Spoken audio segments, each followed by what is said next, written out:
A friendly American handshake at the Museum of Tolerance in Los Angeles to symbolize the formal apology that Mitsubishi made to prisoners of war forced to work for the enemy during World War II. They came this far to do it, and they did it in a very sincere manner. Jim Murphy is a 94-year-old former prisoner of war who worked in a Japanese copper mine.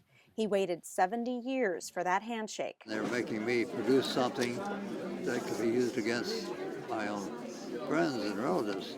I couldn't tolerate that, but the only choice you had was to die or do it. Earlier, before the cameras and flashes in a private meeting, the Mitsubishi executives did something else very symbolic. As is the Japanese way when there is an apology, there was a very deep bow. That respectful and apologetic bow meant a lot to Murphy, because in the copper mine, prisoners had to bow to every Japanese, no matter what his rank. So when Murphy was ordered to bow, he complained of a bad back. And they said, well, if you think you got a bad back now, just wait a minute. So they would beat me in the back. So now you will bow.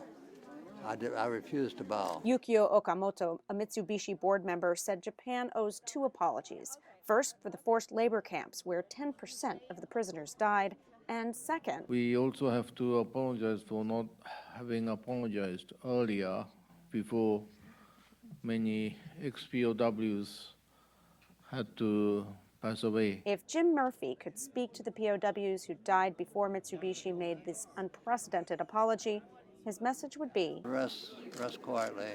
It's over. We didn't get an apology. Raquel Maria Dillon, Associated Press, Los Angeles, California. One more. Can you point to your dad for me?